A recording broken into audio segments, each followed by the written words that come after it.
اللہ تبارک و تعالیٰ اور اس کے پیارے حبیب کا بے پایاں فضل و کرم کہ اس نے ایک دفعہ پھر گنجوانی سٹی کے اندر اپنے پیارے حبیب حضرت محمد مصطفیٰ صلی اللہ تعالیٰ علیہ وآلہ وسلم کا ذکر پاک کرنے کی توفیق عطا فرمائی، اور ہم سب کو اس پاک محفل میں حاضر ہونے کی توفیق ملی۔ میں تحصیل دانیہ والا اور بالخصوص گنجوانی سٹی کی طرف سے محترم المقام حضرت علامہ مولانا پیر طریقت رہبر شریعت صاحبزادہ سید احمد شاہ بخاری صاحب امیر تحریک لبیک پاکستان بہاولپور ڈویژن، آپ کو دل کی اتھاہ گہرائیوں سے صمیم قلب سے خوش آمدید پیش کرتا ہوں۔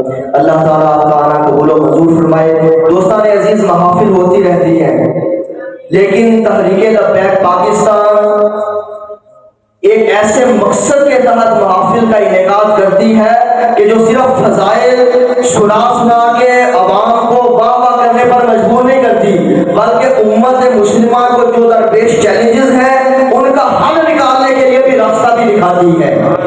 اور آج جب چار طرف سے امت مسلمہ کو یہود و نصارہ کی طرف سے جنگال کا سامنا ہے اور طرح طرح کے حملے ہو رہے ہیں، اس صورت میں روایتی اور موضوعاتی محافل کر لینا یہ امت پر احسان نہیں ہے، بلکہ ایسی محافل کا انعقاد کیا جائے کہ امت کو اپنا کھویا ہوا مقام حاصل کرنے کی ترغیب دی جائے۔ اور الحمدللہ دور حاضر میں یہ کام صرف تحریک لبیک پاکستان کر رہی ہے۔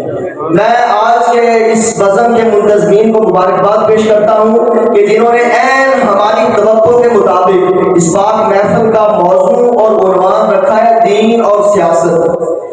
اس دین اور سیاست کے عنوان پر صرف میں نے ایک بات کرنی ہے اور پھر ہم قبلہ شاہ صاحب کے ملفوظات سنیں گے۔ دین اور سیاست، آج بہت سارے لوگوں کو یہ وسوسے ہیں، بہت سارے لوگوں کو وہم پڑ گیا ہے اور یہ دنیا کو بتا رہا ہے کہ سیاست کا دین سے کوئی تعلق نہیں، سیاست اچھے لوگوں کا کام نہیں ہے، سیاست جو ہے یہ نیک لوگ اور جو دیندار لوگ ہیں وہ نہیں کرتے۔ میں پوچھنا چاہتا ہوں کہ اگر سیاست دیندار اور نیک لوگ نہیں کرتے تو بتاؤ پھر میرے امام علی کا سیدنا امام حسین این حج کے موقع پر احرام اتار کر مکہ کا راستہ چھوڑ کر کربلا کی طرف کیوں گئے؟ این احرام اتار کر آپ مکے کا راستہ چھوڑ کر کربلا کی طرف کیوں گئے؟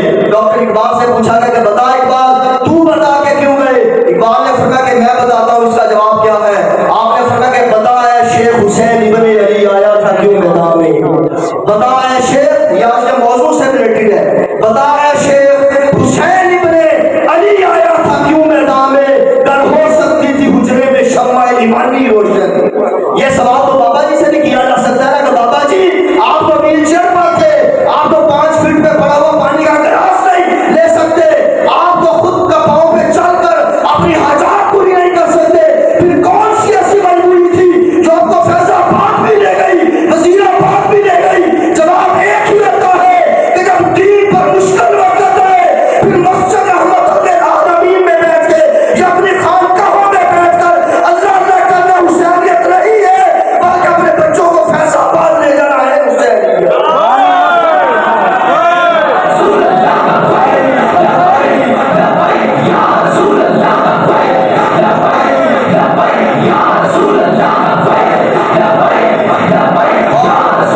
اور رہی بات خلافت کی، تو امام علی مقام جو تھے وہ خلافت یزید نے خلیفہ بننے کے لیے، اس خلیفے کا مطلب یہ نہیں تھا کہ میں آپ کا پیر بن رہا ہوں کہ آپ میرے مرید بن جائیں۔ امام علی مقام مرید تو اسی وقت ہو گئے تھے جب آقا کائنات نے اپنی مبارک زبان آپ کے منہ میں ڈالی تھی، اسی وقت مرید۔ آج بہت سارے لوگ کہتے ہیں کہ یہ ایک پیری مریدی والا ایشو تھا امام علی مقام اور یزید کا، یہ پیری مریدی والا ایشو نہیں تھا، یہ ایشو ووٹ کا تھا، ووٹ کا تھا۔ یزید کہہ رہا تھا کہ آپ مجھے اپنا خلیفہ، اپنا صدر، وزیر اعظم منتخب کر لے۔